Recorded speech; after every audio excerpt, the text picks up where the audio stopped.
안녕하세요. 오늘도 사연살롱을 찾아주셔서 감사합니다. 사연살롱 이야기들을 들으면 다 내 이야기 같아요. 삶의 희노애락이 단어가 있잖아요.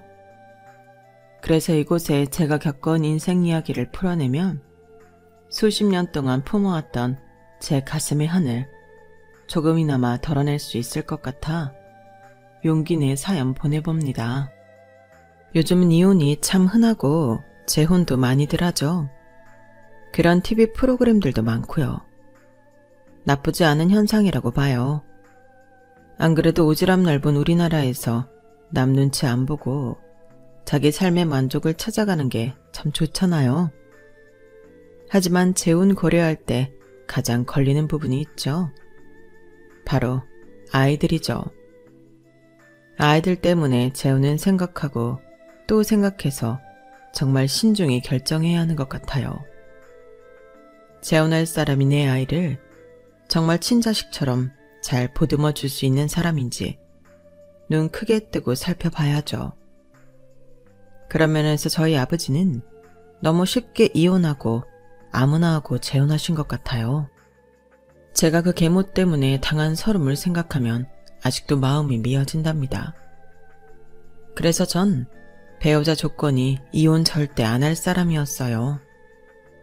다행히 착한 남편과 아이 낳고 알콩달콩 잘 살고 있네요.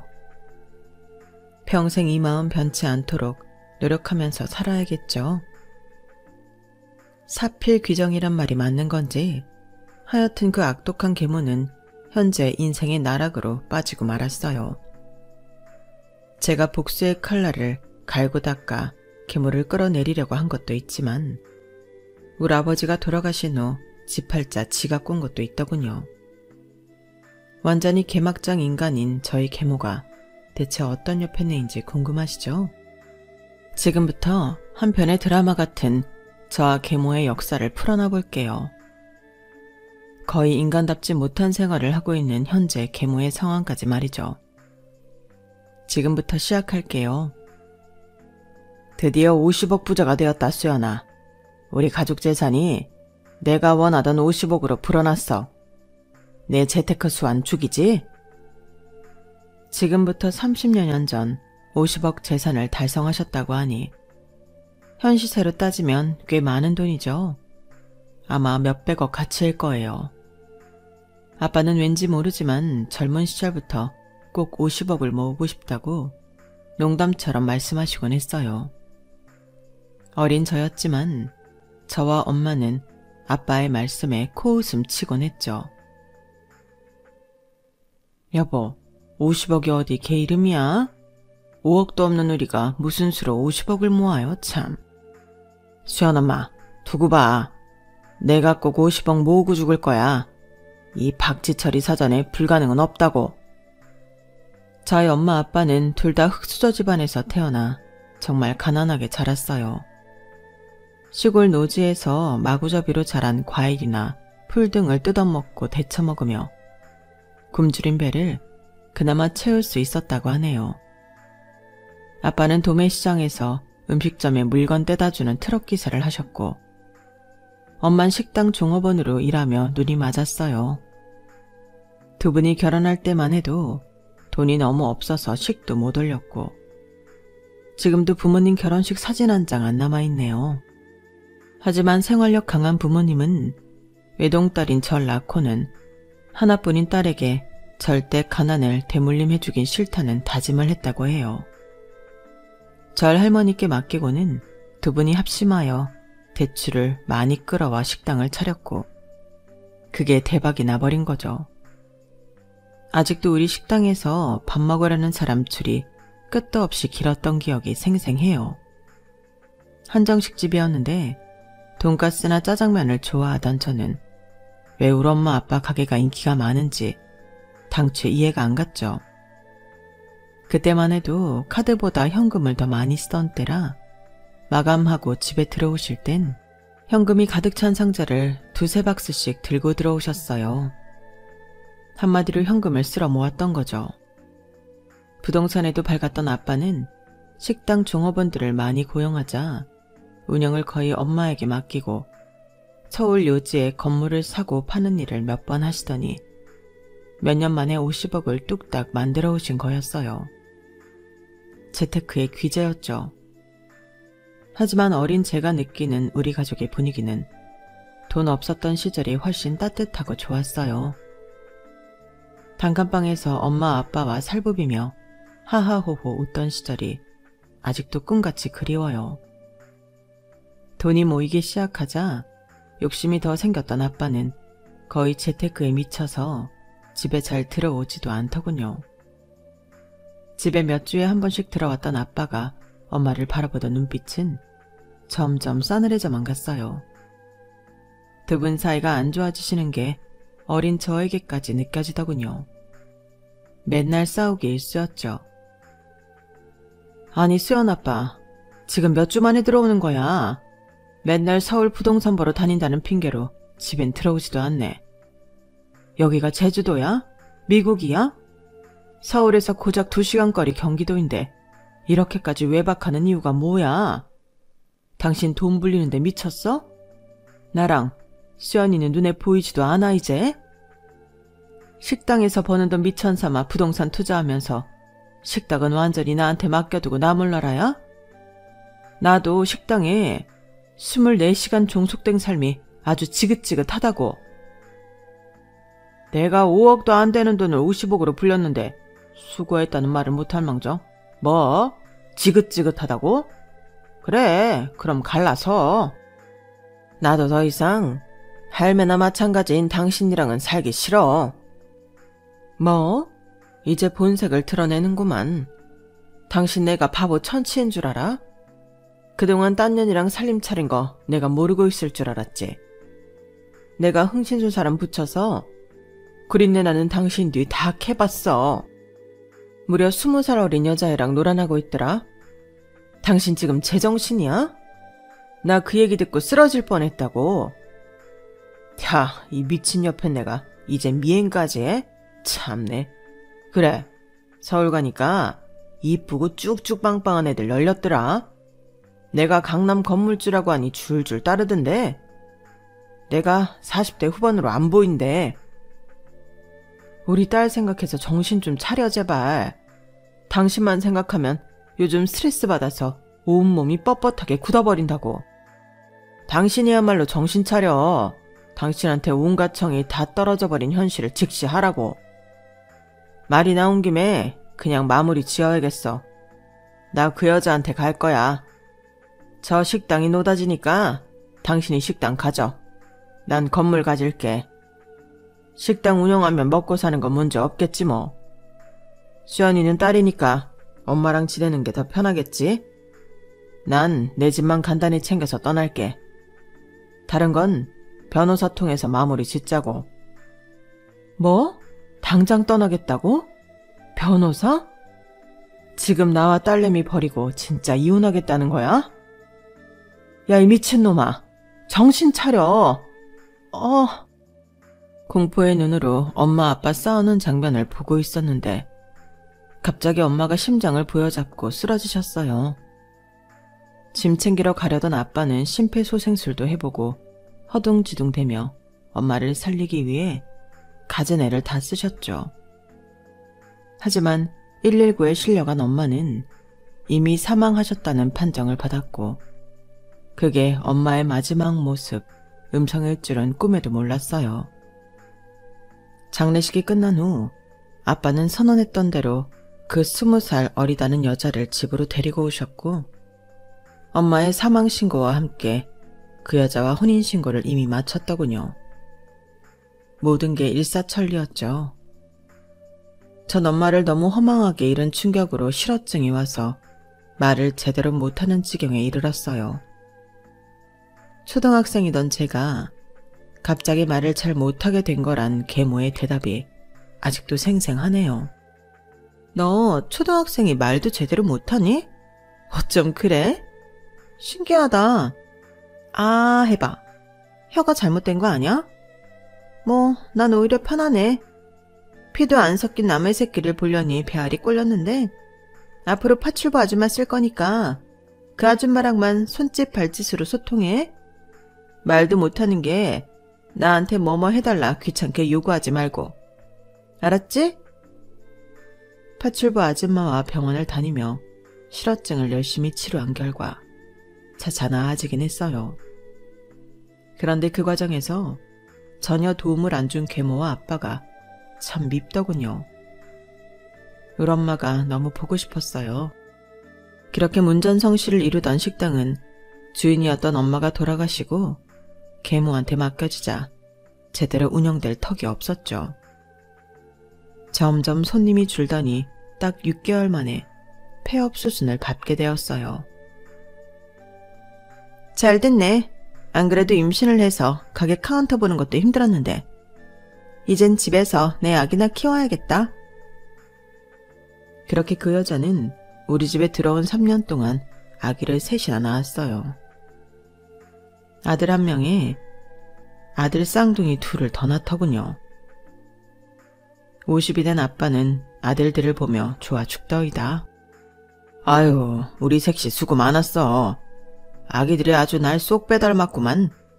연년생으로 아들을 3씩이나 낳다니 강남 건물주니까 아이들을 이렇게 많이 낳을 수 있는 거지 뭐. 내가 보기엔 우리 아빠와 하나도 안 닮은 그 아기들을 보는 제 기분은 너무 이상했어요. 이미 그 집안에서 전 없는 존재나 다름없었죠. 집안의 모든 관심은 연달아 태어난 배다른 동생들로 향했어요. 전 사춘기 나이였지만 때 한번 부릴 수도 없었어요. 누구 하나 제 말을 들어주는 사람조차 없었기 때문이죠. 실어증은 완치됐으나 실어증일 때보다 더 말을 안 하고 사는 삶이 계속되었어요. 계모는 제 생활을 전혀 챙겨주지 않았죠. 아직 초등학생이었음에도 불구하고 말이죠. 제가 유일하게 전화통화하며 마음을 털어놓을 수 있는 사람은 고모뿐이었어요. 고모는 한때 우리 식당에서 함께 일하다가 시집 가셨는데 자궁에 문제가 있어 아이를 못 낳게 되자 시댁에서 쫓겨나듯 이혼당하고 혼자 살고 계셨어요. 고모, 나 엄마가 너무너무 보고 싶어요. 대체 엄마는 어떻게 하면 내 꿈에 한번 나올까요?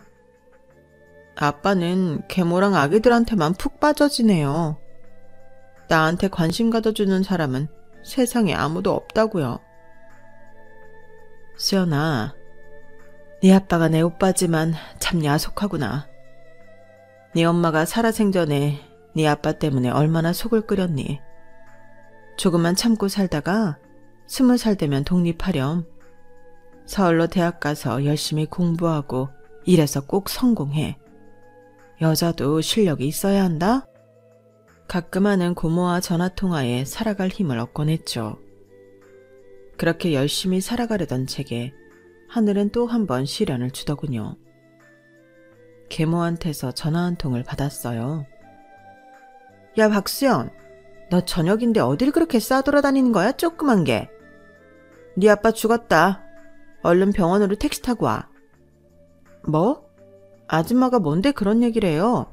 우리 아빠가 왜 죽어요? 대체 갑자기 무슨 뜬금없는 소리예요? 아, 뺑소니 차량에 치여 그 자리에서 죽은 걸 나보고 어쩌라는 거냐? 내가 뭐 거짓말이라도 한다는 거야? 응급실로 빨리 와. 나 우리 애기들 봐야 해서 바빠. 아빠가 뺑소니 교통사고로 그 자리에서 돌아가신 거였어요.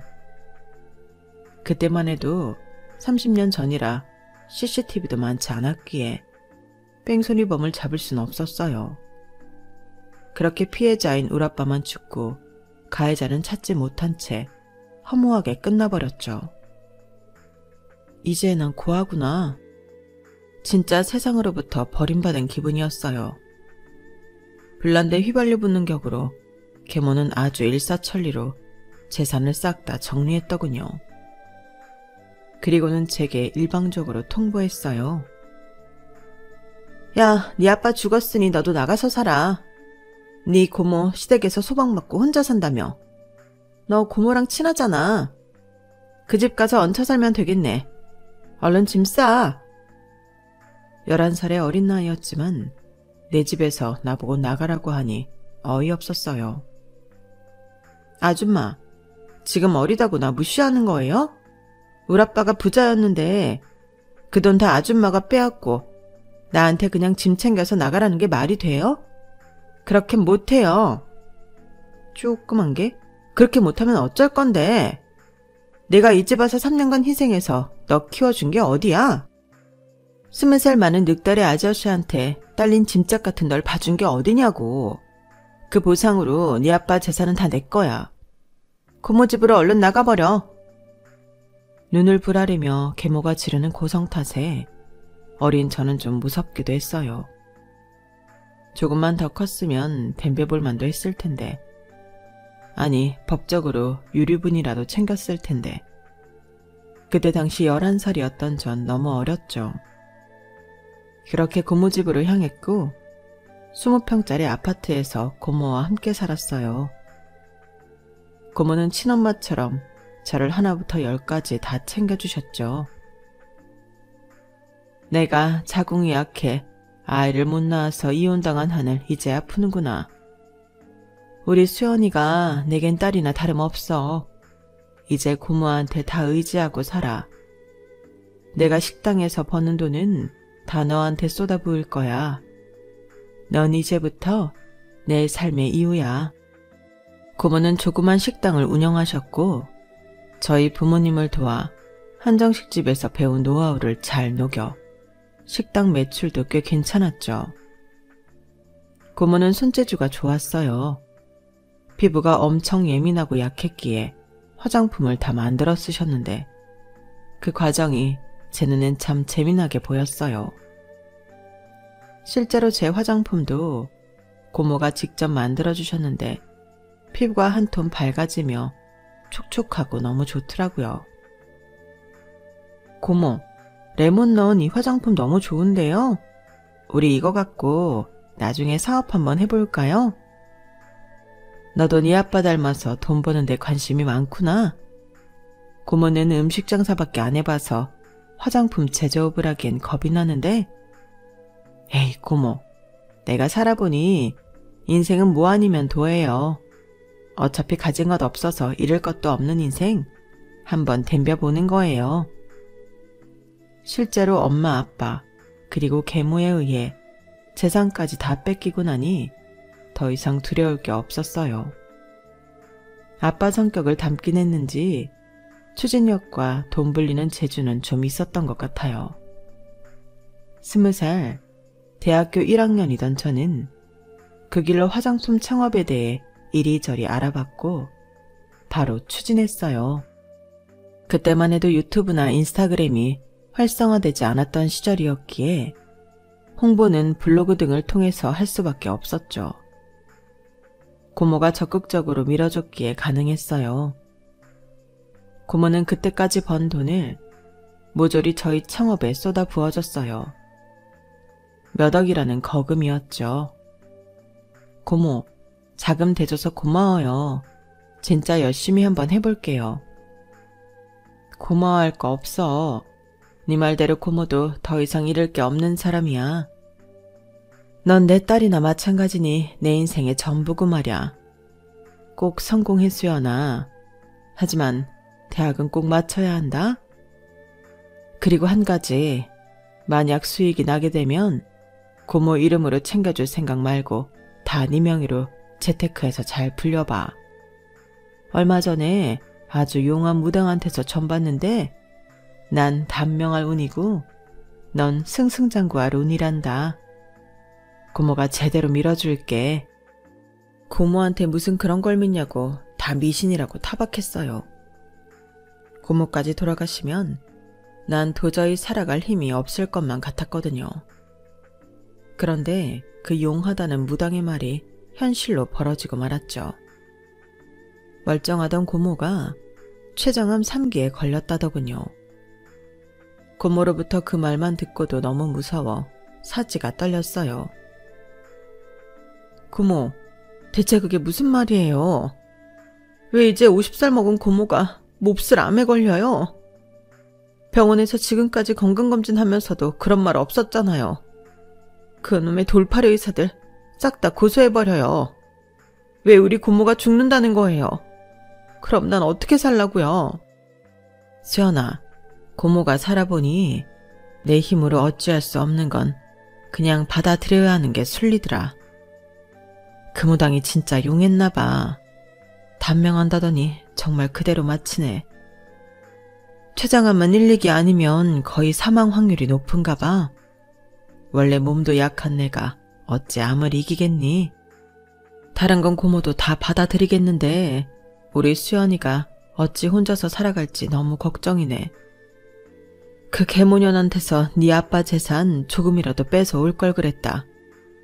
나중에 그 계모 만나거든 꼭 안갚음 단단히 해줘라. 고모가 자정에 가서 그 계모 앞길을 다 망쳐놓을게. 너도 꼭 복수해. 다 알겠으니 고모 제발 죽지만 말아줘요. 하지만 고모는 진단받은 지 딱 1년 만에 돌아가시고 말았어요. 세상에 가족이 우리 둘뿐이었는데 장례식엔 거의 사람들이 오지 않았죠. 참으로 쓸쓸하고 허망한 장례식이었어요. 그렇게 고모를 떠나보내며 고모가 유언처럼 남긴 말을 계속 되뇌었어요. 그 계모한테 복수해줘야지 꼭. 어쩌면 그 계모가 우리 엄마 아빠를 다 죽이고 행복했던 우리 가정을 파탄낸 건지도 몰라. 모든 건 다 그 계모 탓이야. 반드시 되갚아줄 거야. 다짐하고 또 다짐했죠. 그러기 위해선 일단 제가 힘을 키워야 했어요. 자본주의 사회에서 힘은 곧 돈이었죠. 아직 대학생이긴 했지만 갓 창업한 화장품 사업을 성공시키기 위해 미친 듯이 매달렸어요. 고모로부터 물려받은 조그만 집을 거의 실험실화해서 몇 병이고 만들고 또 만들기를 반복했어요. 자금을 투입해 변호사로부터 자문을 얻어 법인을 설립하고 직원도 한두 명 뽑았죠.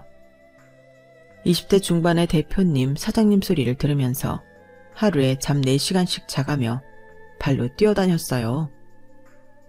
말로만 대표이고 바지사장이 아니라 진짜 내 회사를 대표하는 얼굴이 되고 싶었거든요. 화장품을 깨끗하고 안전하게 생산할 수 있는 라인을 갖춘 공장 한 켠을 임대했고 스스로 영업을 하며 조금씩 발을 넓혀갔죠. PPT를 제작해서 중소 중견기업들에 저희 제품을 홍보했어요. 2~3시간씩 열변을 토하며 직접 발표하기를 수십 번 했죠. 그날도 대기업에 직접 화장품을 공급하는 중견기업과 미팅을 하는 날이었어요. 중견기업 대표가 저의 브리핑을 다 듣더니 깜짝 놀랄 만한 제안을 하더군요. 인상 깊네요. 연약한 피부를 가졌던 고모님 얘기까지. 제품 홍보가 아니라 한편의 영화를 보는 것 같았어요. 전부터 미팅 잡고 싶었는데 이제야 뵙네요. 전 이 회사 대표 서민수입니다. 그 전부터 제품을 사용해보기도 했고 안전성 테스트를 치밀하게 진행했다는 사실도 알고 있습니다. 우린 대기업에 직접 공급하는 1차 벤더예요. 우리랑 같이 일해보지 않으실래요? 지금 생산하는 환경보다 훨씬 나은 라인을 제공해드릴 수 있으니 와서 화장품을 마음껏 만들어보세요. 우선 기초부터 시작해서 반응이 좋으면 색조까지 진행해볼게요. 기초는 대기업 브랜드 붙여서 나갈 테지만 색조나 클렌징 제품들은 요즘 중소 브랜드도 마케팅만 잘하면 굉장히 핫합니다. 중국을 비롯한 동남아권에서도 K-뷰티에 미쳐있거든요. 박수연 사장님이라면 믿음이 갑니다. 꿈인가 생시인가 싶었어요. 대기업 1차 벤더면 엄청나게 큰 회사인데 그 회사 대표님이 직접 우리 회사에 와서 꿈을 펼쳐보라니 지난 몇 년간 고생한 보람이 이제서야 오나 싶었죠. 전 그 대표라는 사람한테 90도로 인사하며 감사하단 말을 골백 번은 한 것 같아요. 제가 창업한 조그마한 회사는 대기업 1차 벤더에 흡수되었고 그 후로 저의 열정과 큰 회사의 자본이 만나 일은 일사천리로 진행되었어요. 계모에 대한 복수는 일단 뒤로 한 채 그땐 돈에 미쳐 있었던 것 같아요. 그렇게 화장품에 미쳐서 산 지 한 5년쯤 되자 제겐 무려 20억이라는 돈이 모여 있더군요. 딱 두 가지의 모순적인 감정이 들었어요. 엄청난 돈이 모였구나라는 생각과 동시에 복수를 하기엔 아직 부족하다란 감정이었죠. 더 달려야겠다. 제 자신에게 채찍질했어요. 그러던 어느 날 지난 5년간 저에게 물심양면 지원해준 든든한 파트너이자 1차 벤더 대표님이 저녁 한 끼 하자고 하더군요. 업무 회의인 줄 알고 살짝 긴장한 채 자리에 나갔죠. 다른 직원분들은 좀 늦게 오나 봐요. 비서님도 안 보이시네요. 오늘은 수연 씨와 단둘이 식사하고 싶었어요. 그래도 되죠? 지난 5년간 묵묵히 바라만 봐왔는데 이젠 좀 표현하고 싶어서요. 전 속으로 별별 생각이 다 들더군요. 이제 좀 성공할 만하니까 날 회사에서 내치려는 건가? 나 잘리는 거야? 대체 뭘 표현한다는 거지? 그때부터 떨리기 시작하더군요. 아, 제가 업무하는 데 있어 뭐 부족한 게 보이셨나요? 가감 없이 말씀해 주셔도 됩니다. 고치겠습니다. 맞아요. 고쳐주세요. 절 대하는 태도를 완전히 바꿔주셨으면 좋겠어요. 아주 솔직하고 담백하게 말할게요. 난 수연 씨보다 10살 많은 40대 노땅이고 한번 이혼한 경력이 있는 돌싱인 거 아시죠? 아, 참고로 아이는 없어요. 20대에 결혼했었고 이혼까지 했으니 벌써 근 20년이 다 돼가네요. 한참 외로울 찰나에 수연 씨가 눈에 띄었어요. 처음 볼 때부터 내 여자라고 생각했어요. 수연 씨가 절 상사로서 매우 어렵게 대하는 건 알고 있지만 이젠 좀 만만하게 봐주면 안 될까요? 남자로서 말이죠. 우리 지난 5년간 밤낮으로 일하면서 서로 성격 파악은 끝났잖아요. 어때요, 저? 이젠 날 남자로 받아들여줄 수 있을까요? 전 너무 놀라서 아무 말도 할 수 없었어요. 대표님이 그런 마음을 품고 계실 줄은 꿈에도 몰랐거든요. 그때부터 다른 의미로 가슴이 터질 듯이 쿵쾅대더군요. 잠깐의 정적 후 그냥 아무 말 없이 서로 쳐다보며 웃었어요. 그리고 테이블 위로 서로 손을 잡았죠. 그게 우리 커플의 시작이었네요. 5년을 함께 일하며 괜찮은 인격의 대표님이라는 건 알고 있었지만 사적인 대화는 안 했기에 당연히 결혼한 유부남인 줄 알았고 이성적인 느낌은 전혀 갖지 않았는데 참 뜬금없는 고백이었어요. 마음속으론 내심 기쁘기도 했고요. 진짜 진국인 남자였거든요. 우리가 커플이 되고 제가 처음 들었던 생각이 뭔 줄 아세요? 이 사람은 죽지 않겠지? 내 곁을 떠나지 않겠지 였어요. 지금껏 내 가족들이 다 죽어서 떠나버렸으니 내겐 헤어짐과 이별이 트라우마로 남아있었거든요. 서로의 마음을 확인하고 사랑에 빠진 우리는 결혼 이야기가 나오기까지 그리 오래 걸리지 않았어요. 결혼 얘기가 나오자마자 그는 비행기표를 건네며 미국에 계신 본인 부모님을 함께 만나 뵙고 오자고 하더군요. 그리고 찾아간 예비시댁은 입이 떡 벌어지는 대저택이었어요. 미국에 대해선 잘 몰랐지만 나중에 알고 보니 헐리우드 유명 배우들도 살고 있다는 부촌 중의 부촌이더군요. 회사 대표이기에 막연히 잘 살겠지라고만 생각했던 전 깜짝 놀랐어요. 더욱 놀란 건 예비 시부모님들의 인성이었어요. 부족하고 모자란 절 진심으로 반겨주시더군요. 우리 며느리 반가워요. 이 머나먼 미국 땅까지 오느라 정말 수고가 많았어요. 보시다시피 이 집엔 사는 사람보다 일하는 사람이 더 많으니 아무것도 할 것 없이 집 구경이나 하고 근처 여행이나 하며 쉬다가 가요. 내 소망이 뭐였는 줄 알아요? 며느리 물 한 방울 튀지 않고 살 수 있도록 해주는 거였어요. 왜냐면 나도 그렇게 살았거든. 한 번 이혼하고 일만 하며 혼자 척척하게 살고 있던 우리 아들내미 구제해줘서 정말 고마워요. 듣자 하니 우리 아들 회사에서 가장 능력 있는 인재라고 들었는데 결혼까지 해주니 얼마나 고맙던지. 하하호호 즐겁게 말씀하시는 시부모님들을 앞에 두고 전 갑자기 눈물이 터져버렸어요. 어른들의 따스함을 너무너무 오랜만에 느껴봤거든요. 먼저 간 우리 엄마와 고모가 미친 듯이 보고 싶더군요. 제가 눈이 퉁퉁 붓도록 엉엉 울자 잠시 의아해하던 시모는 이내 곧 절 붙잡고 함께 울어주셨어요.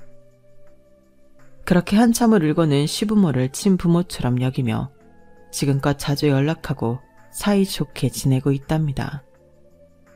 부모복은 없던 저희지만 제 사주에 시부모와 남편복은 있었나 봅니다. 담백한 성격의 남친과 전 혼인신고만 한 채 직원들과 저녁 식사를 하며 결혼식을 대신했어요. 화려한 호텔 결혼식 따윈 우리와 어울리지 않았죠.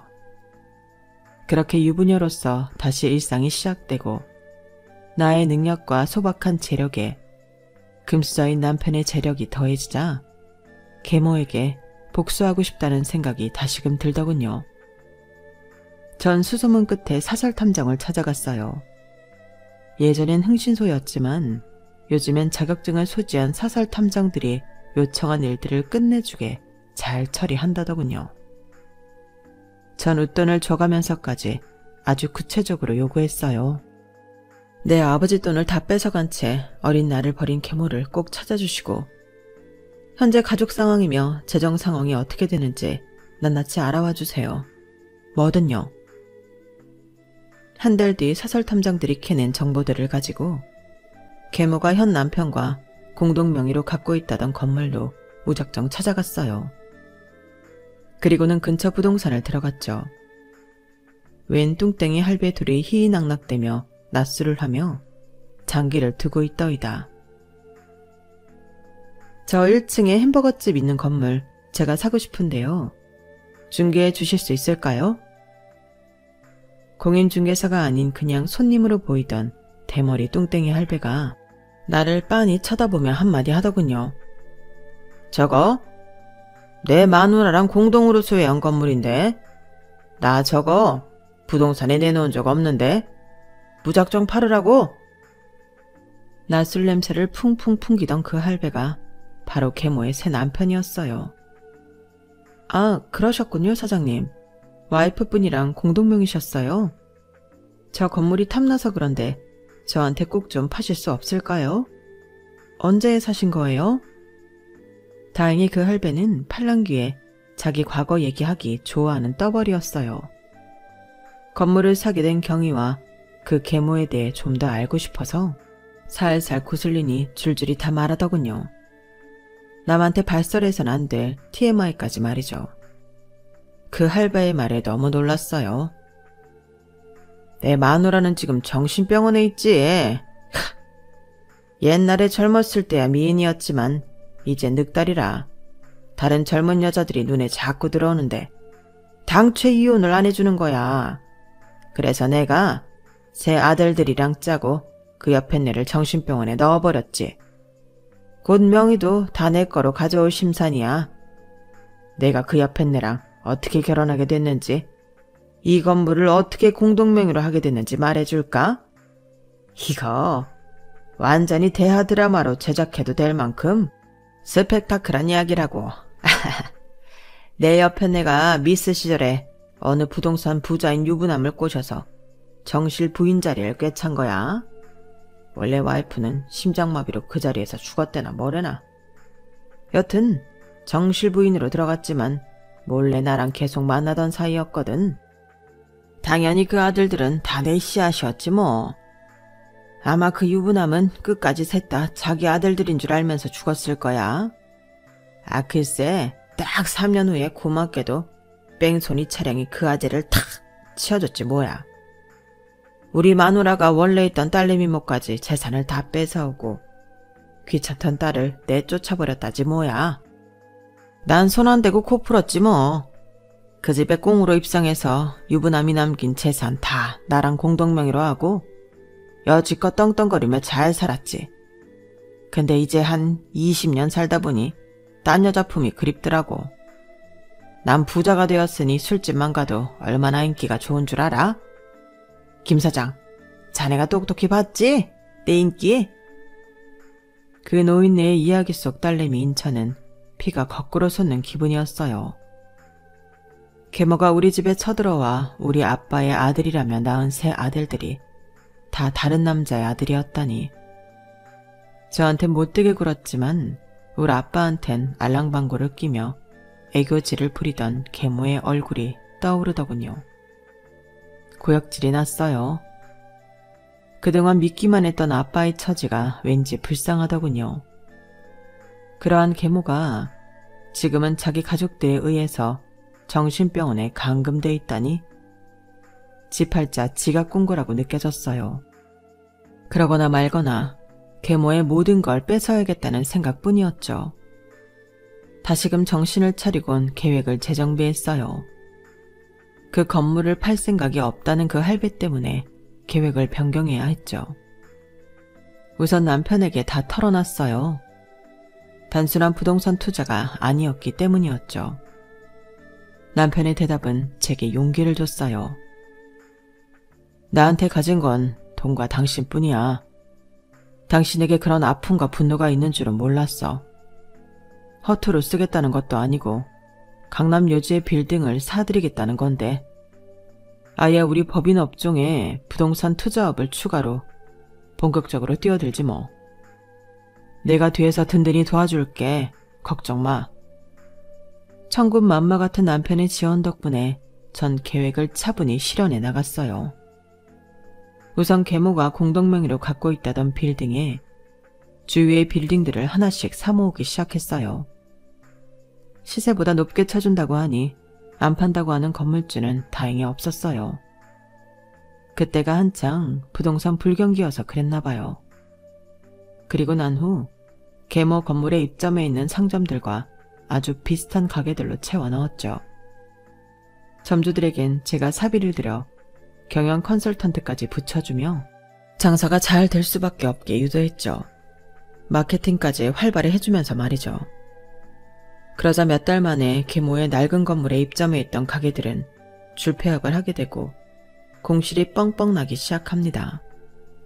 맨날 낮술만 처먹으며 근처 공인중개사 사무실에서 놀고 자빠져 있던 계모의 현 남편은 자기 명의로 전부 빼돌리려던 건물의 임차인들이 거의 다 빠져나가자 급하게 매물로 내놓더군요. 옳았구나 하고 저와 남편은 공동명의로 그 건물을 아주 헐값에 사들일 수 있었죠. 계모의 현 남편과 매매 계약을 하면서 슬쩍 물어봤어요. 계모가 현재 어느 정신병원에 있는지를요. 아내분은 언제까지 정신병원에 가둬둘 거예요? 정신도 멀쩡하다면서요. 그 옆엔 내가 진짜로 미쳐서 이혼해 줄 때까지. 일단 이 매매 대금은 나랑 우리 새 아들들이랑 다 나눠 가져야지. 새 아드님들은 엄마 안 보고 싶대요? 내가 돈줄을 쥐고 있는 것 같으니 우리 아들들도 지엄마 찾지도 않아. 손수 지네들 손으로 지엄마를 정신병원에 모셔다 드렸다니까.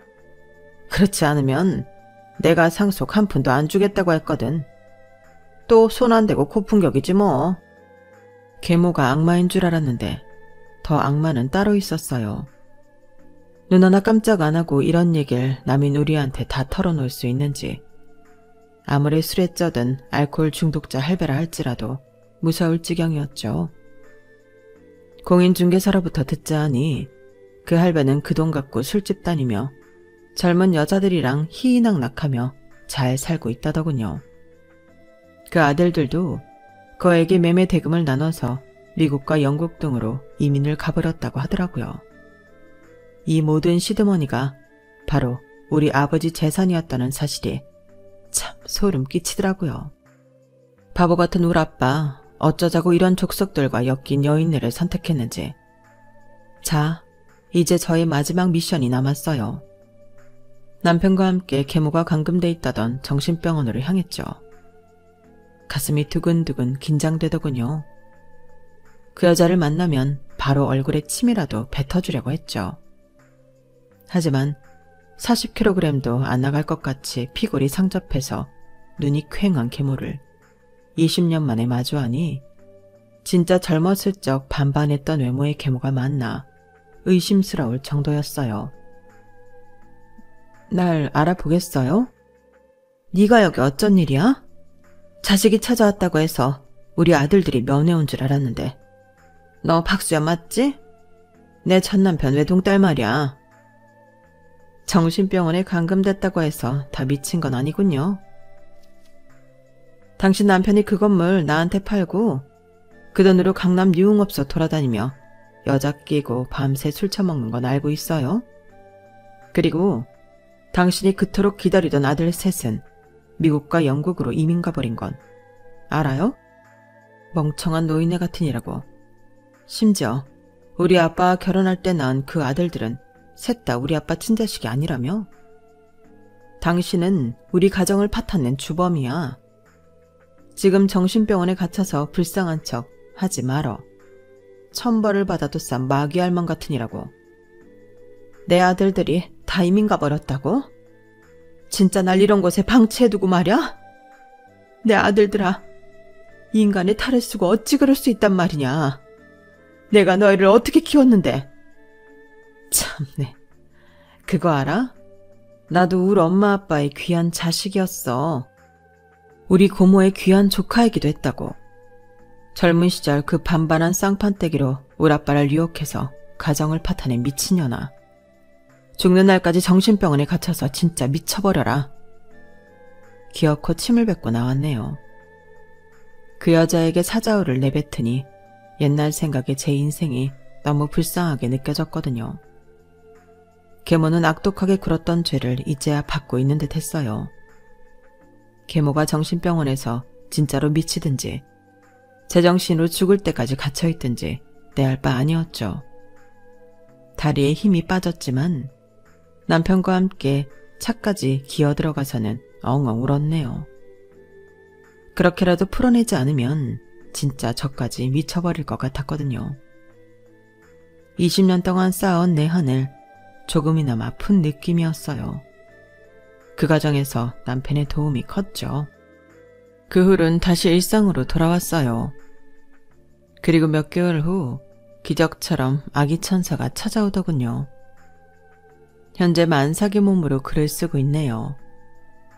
제 자식에게 꼭 해줘야겠다는 다짐을 한 건 바로 든든하고 행복한 가족을 만들어주고 싶다는 거예요. 어릴 적 제가 갖지 못했던 가족의 따뜻함, 든든함을 꼭 느끼게 해주고 싶네요. 이런 말이 있잖아요. 하늘은 모든 사람에게 신을 내릴 수 없으니 엄마라는 존재를 두게 했다고요. 엄마는 자식에게 신이자 우주이죠. 돈보다 가족의 사랑을 물려주고 싶은 요즘이네요. 긴 글 읽어주셔서 감사합니다. 지금까지의 제 인생을 여러분께 솔직하게 털어놓으니 속이 다 후련하네요. 이 글을 함께 해주신 여러분들은 저 같은 불행한 경험들은 안 겪으셨으면 좋겠어요. 평범한 인생이 최고잖아요. 일상이 행복하시고 건강하세요. 여러분, 사연 댓글에 응원과 현명한 조언 부탁드려요. 좋아요와 구독은 저에게 큰 힘이 됩니다. 오늘도 좋은 일 가득하세요.